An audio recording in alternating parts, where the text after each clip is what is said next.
Subscribe करिए hi-fi study channel को, bell icon को प्रेस कीजिए लेटेस्ट वीडियो अपडेट सबसे पहले पाने के लिए। नमस्कार साथियों, एक बार फिर से आप सभी का बहुत बहुत स्वागत करता हूं आपके अपने चैनल हाईफाई स्टडी पे। दोस्तों, आज की जो वीडियो होने वाली है वो आपके हिंदी की होने वाली है, जो कि मैंने आपके पमन सीरीज से और राखी पब्लिकेशन की बुक के जितने भी अति लघुत्तरी क्वेश्चंस दोस्तों बनते हैं वो सारे आज इस वीडियो में कंप्लीट हो जाएंगे। मतलब आज के बाद आपको ये अति लघुत्तरी क्वेश्चन दोस्तों कंप्लीट हो जाएंगे। इससे पहले मैंने आपको बताया कि मैंने 5 से 6 वीडियो, 4 से 5 वीडियो में मैं आपके हर एक हिंदी के जो क्वेश्चन हैं अति लघुत्तरी क्वेश्चन वो सारे के सारे मैं कंप्लीट कर दूंगा। और यहाँ पर ये दोस्तों हिंदी के अति लघुत्तरी क्वेश्चंस जो हैं इन दो बुक के कंप्लीट हो गए हैं। इन दो बुक की ये लास्ट वीडियो है। एंड अगर हम यहाँ से अब हिंदी के देखेंगे अगर वीडियो, तो वो हम देखेंगे दोस्तों राजन सीरीज के। ठीक है, अगर हम देखेंगे तो वो देखेंगे सिर्फ और सिर्फ राजन सीरीज के। और नेक्स्ट जितने भी बहुविकल्पी क्वेश्चंस बनते हैं वो देखेंगे। और दोस्तों जो आपके पवन की गाइड के जो भी अति लघुत्तरी क्वेश्चंस बनते हैं वो हम देखेंगे।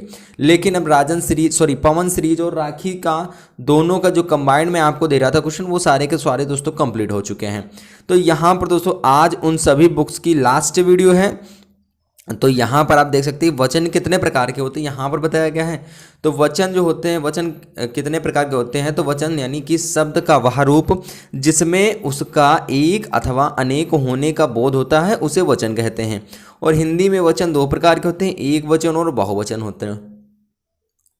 क्लियर हो गया ना, दो प्रकार के होते हैं। अगला हो जाएगा लिंग की परिभाषा दीजिए। तो लिंग की परिभाषा क्या हो जाएगी कि लिंग शब्द का वह रूप होता है जिसके अंतर्गत पुरुष अथवा स्त्री होने का बोध होता है, इसे पुल्लिंग अथवा स्त्रीलिंग भी कहते हैं। अगला प्रश्न हो जाएगा कि वचन के प्रकार बताइए। तो प्रमुखतः वचन जो होते हैं, वाचन जो दो प्रकार का होता है, सस्वर वाचन होता है और आपका मौन वाचन होता है। ये वाचन हो गया, मेरे मुंह से गलती से वचन निकल गया, कोई दिक्कत नहीं, वाचन होता है। ठीक है, वाचन होता है। अगला प्रश्न होता है हमारा कि सस्वर वाचन, जो सस्वर वाचन है वो किस प्रकार कराया जाता है। तो सस्वर वाचन दो प्रकार से कराया जा सकता है, किया जा सकता है या कराया जा सकता है। कौन कौन से? प्रथम, एक ही व्यक्ति किसी लिखित भाग का वाचन करें, जैसे कथावाचक का वाचन, बालकों द्वारा एक एक करके किसी लिखित गद्य का वाचन या पद्यांश का पाठ। जैसा कि आपको पता है स्कूलों में क्या होता था पहले कि हाँ अगर कोई पाठ पढ़ना होता तो भैया 5 लाइन आप पढ़िए, 5 लाइन आप पढ़िए, 5 लाइन आप पढ़िए। तो इस तरह से टीचर जो होता था 5-5 लाइन को बच्चों से पढ़वा के उसको समझाता था। देख आप लोगों के साथ भी ऐसा हुआ होगा। तो यहाँ पर हो जाता है कि दूसरे प्रकार का सस्वर वाचन वह है कि जिसमें बहुत से बालक या व्यक्ति किसी भी लिखित भाषा को एक साथ पढ़े या बोले। ये हो जाता है दोस्तों क्या, ये हो जाता है सस्वर।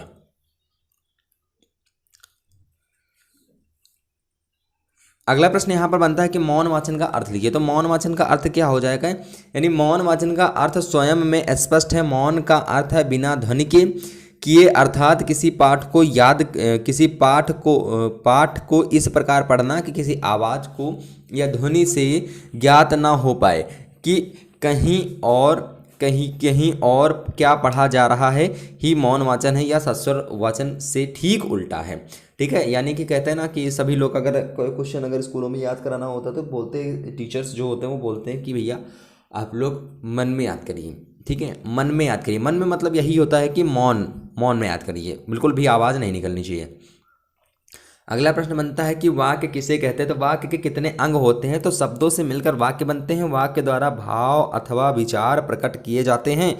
और वाक्य के 2 अंग होते हैं, उद्देश्य और विधेय। ये 2 प्रकार के इसके अंग होते हैं। अगला प्रश्न हो जाएगा कि पद क्रम का क्या अर्थ है। तो पद क्रम का क्या अर्थ है, शब्दों को सही क्रम में लगातार वाक्य बनाने को पदक्रम कहते हैं। संयुक्त वाक्य किसे कहते हैं। तो संयुक्त वाक्य यानी वाक्य में 2 अधिक शब्द स्वतंत्र रूप से समुच्चय बोध के द्वारा जुड़े रहते हैं परंतु परस्पर आश्रित नहीं होते हैं, संयुक्त वाक्य कहलाते हैं। अगला प्रश्न हो जाएगा दोस्तों यहाँ पर very very most important question है कि मिश्रित वाक्य का अर्थ लिखिए। तो मिश्रित वाक्य क्या होते हैं, यानी वाक्य में एक मुख्य उपवाक्य तथा एक या अधिक उपवाक्य हो तो मिश्रित वाक्य कहते हैं। जैसे डॉक्टर ने कहा कि 1 सेब प्रतिदिन खाना चाहिए, ये हो गया मिश्रित वाक्य। अगला हो जाएगा हमारा व्यूह का विलोम शब्द क्या है। तो निव्यूह अथवा अव्यूह हो जाएगा व्यूह का विलोम शब्द। अगला प्रश्न दोस्तों यहाँ पर हम देखते हैं कि मैंने कहा होगा। मैंने कहा होगा क्या किस प्रकार का वाक्य है? ठीक है, वाक्य किस प्रकार का है मैंने कहा होगा?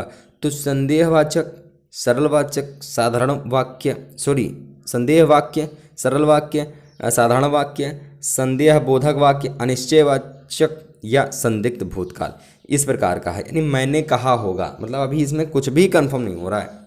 ठीक है, साधारण वाक्य भी है, संदेहवाद संदेह भी, इसमें क्या कहा होगा।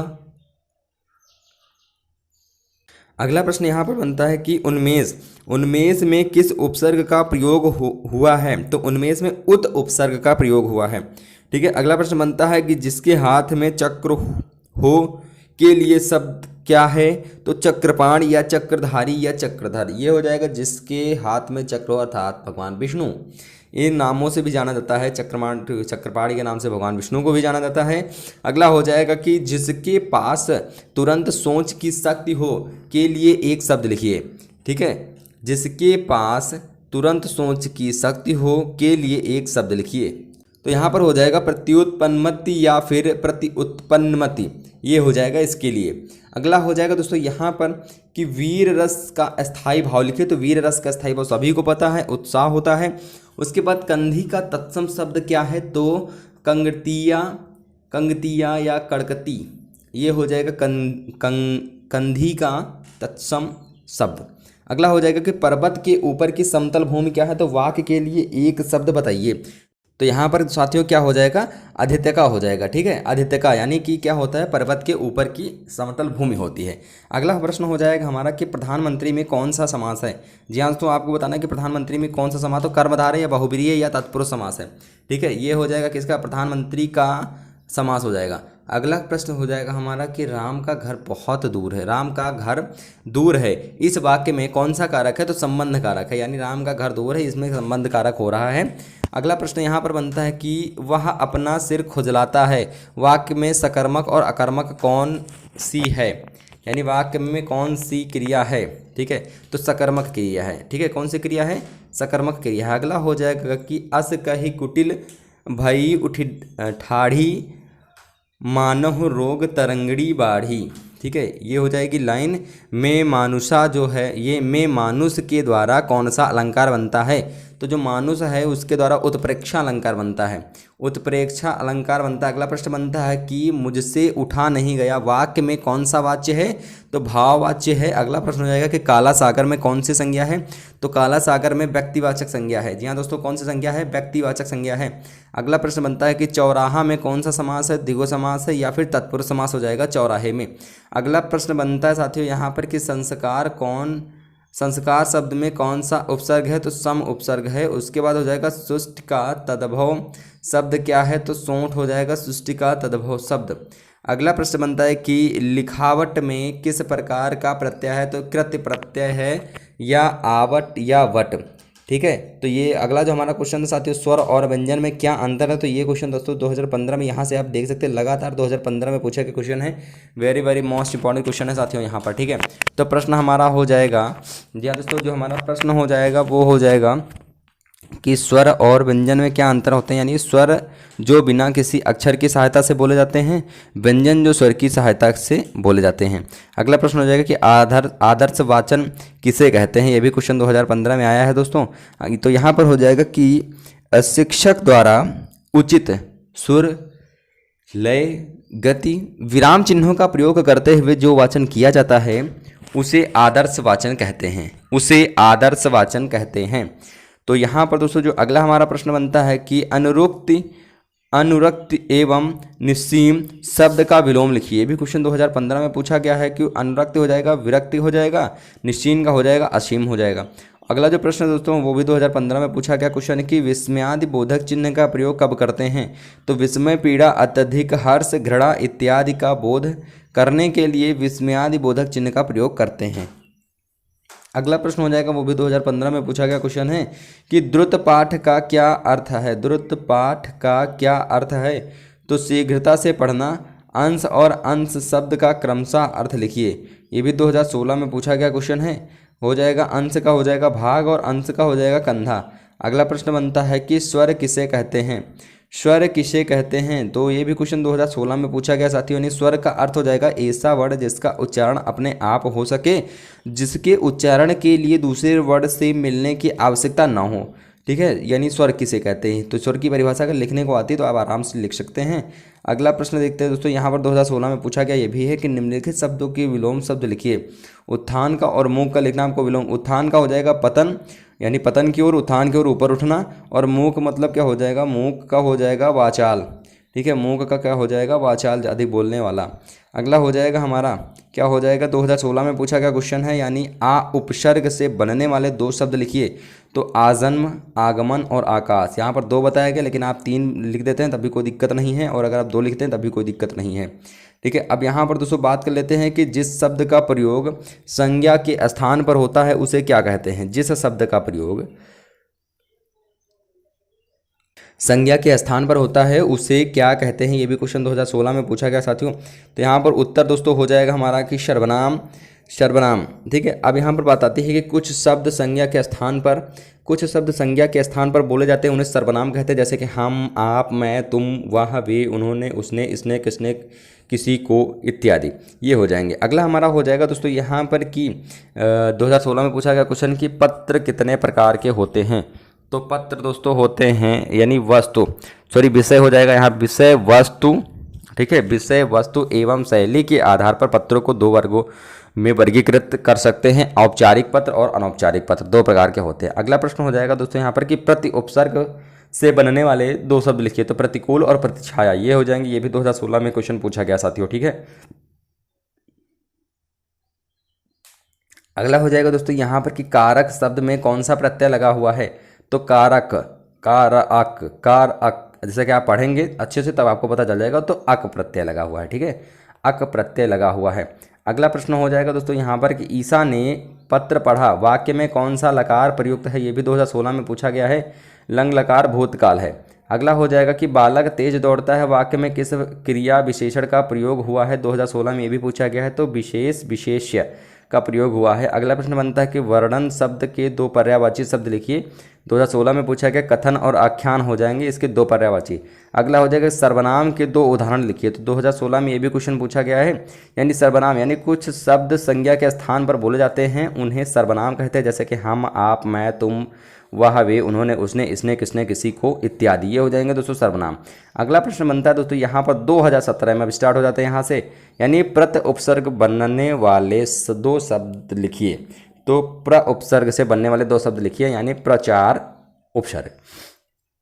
उपसर्ग जो होते हैं वो शब्द के पहले लग जाते हैं, प्रत्यय बाद में लगते हैं। ठीक है, ये आपको ध्यान रखना है। अब दोस्तों यहाँ पर बात आती है कि प्रत्यय किसे कहते हैं। यानी प्रत्यय वे शब्दांश है जो कि शब्द के अंत में लगाए जाते हैं और उपसर्ग की भांति एक नई नवीन अर्थ प्रकट करते हैं। जैसे यहाँ पर लौकिक में इक लगा दिया जाए, मित्रता में ता लगा दिया जाए। ठीक है, लौकिक में इक लगा दिया गया, मित्रता में ता लगा दिया गया। अब यहाँ पर प्रत्यय के 2 प्रकार होते हैं, कृदंत और कृत प्रत्यय जिसे कहते हैं, और तदंत प्रत्यय कहते हैं। अगला हो जाएगा हमारा काल। यानी काल कितने प्रकार के होते हैं। ये भी क्वेश्चन 2017 में पूछा गया है। यानी काल होते हैं, काल के प्रकार हो जाएंगे वर्तमान काल, भूतकाल, भविष्य काल। ये तो सभी को कन्फर्म ही होगा। ठीक है, पास्ट, प्रेजेंट और फ्यूचर, ये 3 तो आपको पता ही होगा, इंग्लिश में भी पता होगा, हिंदी में पता होगा। उसके बाद यहाँ पर बात आती है कि अनुकरण वाचन किसे कहते हैं। ये भी क्वेश्चन 2017 में पूछा गया है कि अध्यापक द्वारा बोले गए पाठ्यक्रम शब्दों को सुनकर जब बच्चे उसका प्रयोग करते हैं तो उन्हें क्या कहते हैं, अनुकरण कहते हैं। मतलब आगे आगे टीचर बोलता है, उसके पीछे से अगर कोई लाइन दोहराता है बच्चे, जैसे क्या पाठ वाठ पढ़वाते हैं छोटी क्लासों में तो दोहराते हैं, वही होता है दोस्तों अनुकरण वाचन। अगला हो जाएगा हमारा मौन वाचन के 2 उद्देश्य लिखे। तो मौन वाचन के 2 उद्देश्य हो जाएंगे कि मौन वाचन व्यक्ति दूसरों को किसी प्रकार की बाधा न पहुंचाए बिना कर सकता है। मतलब कि मौन वाचन होता है कि एक व्यक्ति दूसरे व्यक्ति को किसी भी प्रकार की कोई हानि या बाधा पहुंचाए कर सकता है। उसके बाद बात आती है कि अवकाश की छड़ों का उपयोग करने की दृष्टि से मौन वाचन बहुत ही महत्वपूर्ण है। अगला प्रश्न हो जाएगा दोस्तों यहाँ पर कि पुरुषवाचक सर्वनाम के प्रकारों के नाम लिखिए। तो पुरुषवाचक सर्वनाम के प्रकारों के नाम क्या हो जाएगी। ये भी क्वेश्चन 2019 और 2017 में दोनों ईयर में पूछा गया क्वेश्चन है। तो उत्तर हो जाएगा कि पुरुषवाचक जो सर्वनाम है जो शब्द संज्ञा शब्द के स्थान पर प्रयुक्त हों, जो शब्द संज्ञा शब्द के स्थान पर प्रयुक्त हों और व्यक्ति विशेष को संबोधित करता है वह शब्द पुरुषवाचक सर्वनाम कहलाता है। वक्ता, श्रोता तथा जिसके बारे में कहा जाता है और इनके लिए प्रयुक्त शब्द पुरुषवाचक सर्वनाम होते हैं। दूसरा हो जाएगा हमारा यहाँ पर सेकंड लाइन हो जाएगी कि पुरुषवाचक सर्वनाम 3 प्रकार के होते हैं। पहला हो जाएगा उत्तम पुरुष यानी बोलने वाला, जैसे कि मैं, हम। दूसरा मध्यम पुरुष हो जाएगा यानी जिससे बोला जाए, जैसे कि तुम, आप। ठीक है, जिससे बोला जाए। ठीक है, उसके बाद जैसे हम बोल रहे हैं तो हम बोल रहे हैं, ये हो जाएगा उत्तम पुरुष। जिससे बोल रहे हैं, सामने वाला कौन है यानी तुम हो, आप हो, तो वो हो जाएगा क्या, जिससे बोला जाए, मध्यम पुरुष। तथा अन्य पुरुष जिसके विषय में बोला जाए, ठीक है, जिसके विषय में बोला जाए, ठीक है, वो होते जैसे कि वह, वे, उसने। ठीक है, ये हो जाता है, मतलब जैसे हम आपसे बोल रहे हैं, किसी के बारे में बोल रहे हैं, थर्ड हो जाता है वो। ठीक है, तो 3 प्रकार के होते हैं। उसके बाद दोस्तों यहाँ पर देखते हैं हम लोग अधि उपसर्ग लगाकर 4 शब्द बनाइए। ये भी क्वेश्चन 2019 में पूछा गया है।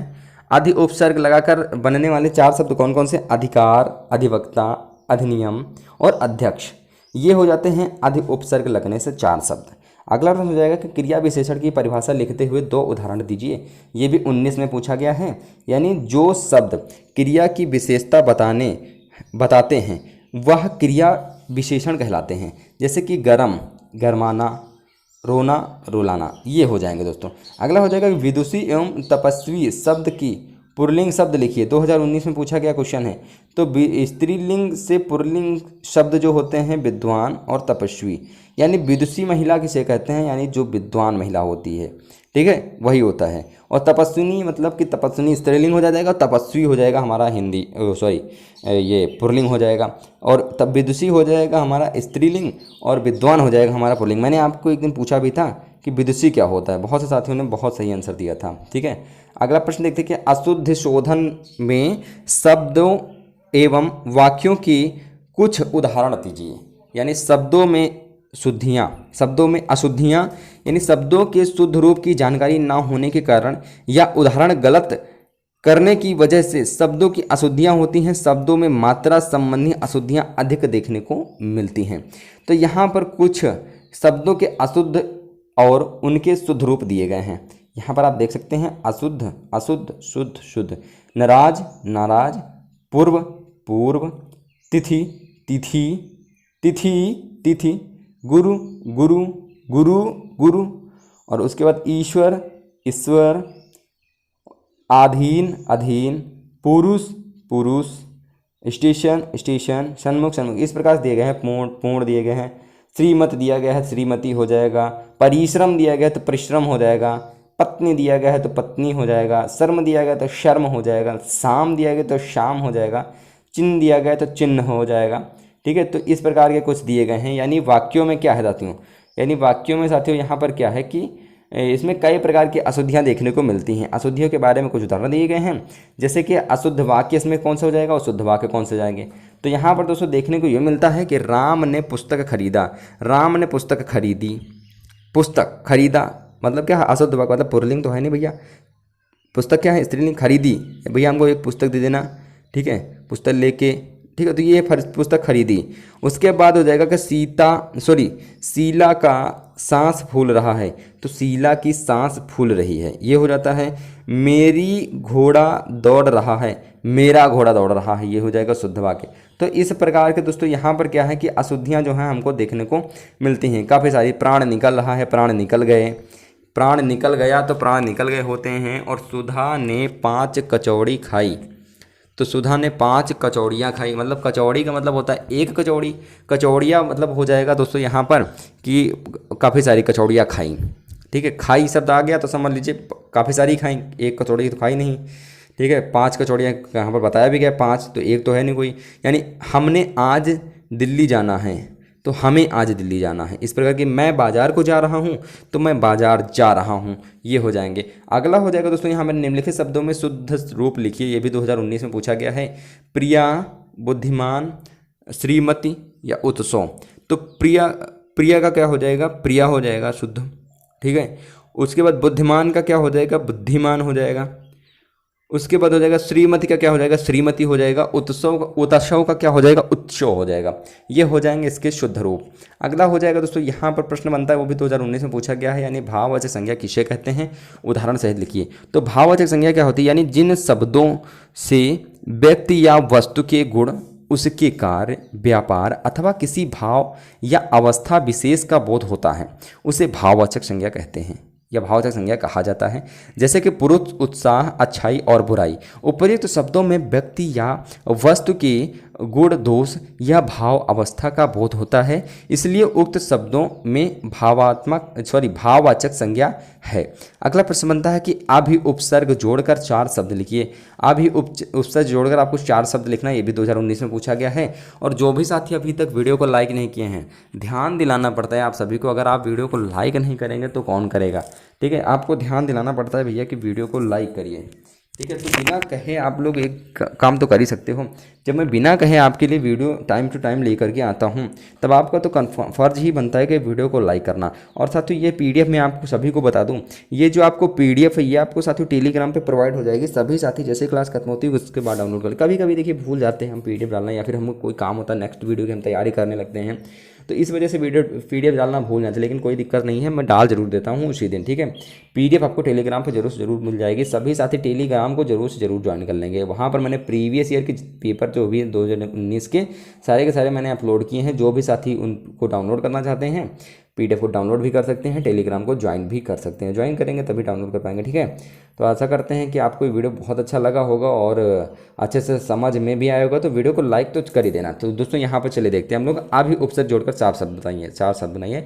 तो उपसर्ग हो जाएगा, अर्थ हो जाएगा, और उपसर्ग में बनने वाले जो शब्द हो जाएंगे, यानी अभि को लगाना है, जिसका अर्थ होता है चारों ओर, यानी अभिज्ञान, अभिमान, अभिशाप और अभिलाषा, ये हो जाएंगे इससे 4 बनने वाले शब्द। अगला प्रश्न बनता है कि सम उपसर्ग से बनने वाले 2 शब्द बताइए।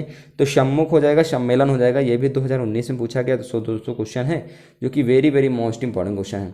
उसके बाद यहाँ पर बनता है कि प्रकृति का सुकुमार कवि किसे कहा जाता है। तो प्रकृति का सुकुमार कवि सुमित्रानंदन पंत को कहा जाता है। बहुत इंपॉर्टेंट क्वेश्चन है, 2019 में पूछा गया क्वेश्चन है। अगला प्रश्न दोस्तों यहाँ पर बनता है कि पंच परमेश्वर कहानी जो है, आप लोगों ने सुना होगा पंच परमेश्वर कहानी के लेखक कौन है। तो पंच परमेश्वर कहानी के लेखक जो है वो मुंशी प्रेमचंद्र जी हैं, पंच परमेश्वर।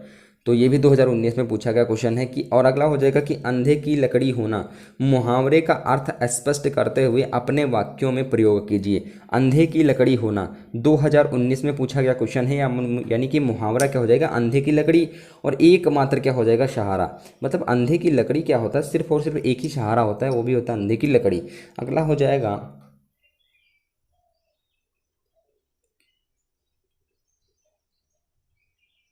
ठीक है। तो यहाँ पर दोस्तों लड़की लिख गया है, यहाँ पर गलती हो गई, थोड़ी सी मिसप्रिंट हो गया, लड़की लिख गया लेकिन लकड़ी होगा, ठीक है। उसके बाद देखते जैसा कि आपको पता है यहाँ पर देखिए लकड़ी लिखा हुआ है, लेकिन यहाँ पर लड़की लिखा, कोई दिक्कत नहीं, थोड़ी बहुत ही गलती हो जाती है छपाई वालों के लिए, जो भी इसके मुद्रक हैं जो इसको छापते हैं। अगला हो जाएगा यहाँ पर कि श्रवण कुमार, यानी कि श्रवण कुमार अपने माँ बाप के लिए अंधे की लड़की था। तो यहाँ पर लड़की लिखा लेकिन लकड़ी था, ठीक है। तो ये क्या था, प्रयोग इसका हो जाएगा कि श्रवण कुमार जो था वो अपने माँ बाप के लिए अंधे की लकड़ी था। उसके बाद प्रसंगोचित शब्द किस समास का उदाहरण है। तो प्रसंगोचित जो शब्द है वो कर्मधारय समास का उदाहरण है। ये भी 2019 में पूछा गया क्वेश्चन है। अगला प्रश्न बनता है कि छ संयुक्त वर्ण किन 2 वर्णों से मिलकर बना है। छ संयुक्त वर्ण किन 2 वर्णों से मिलकर बना है, ये भी 2019 में पूछा गया क्वेश्चन है। छ संयुक्त वर्ण जो है वो क श से मिलकर छा बना है, क श से मिलकर छा बना है, छ संयुक्त वर्ण। तो दोस्तों ये थे आप सभी के वेरी मोस्ट इंपॉर्टेंट प्रश्न जो आपके एग्जाम में बेसिकली पूछे जाते हैं, बहुत इंपॉर्टेंट है। तो दोस्तों ये तो इनकी पीडीएफ आपको लेना बिल्कुल भी नहीं भूलना साथियों, इनकी पीडीएफ आपको लेना बिल्कुल भी नहीं भूलना, बहुत इंपॉर्टेंट है। पीडीएफ आपको टेलीग्राम पे प्रोवाइड कर दी जाती है, अभी जस्ट ही प्रोवाइड कर दी जाएगी, बिल्कुल भी आपको टेंशन नहीं लेना है। और आप लोग अच्छे से अच्छे तैयारी करते रहिए, बस आप लोग अच्छे से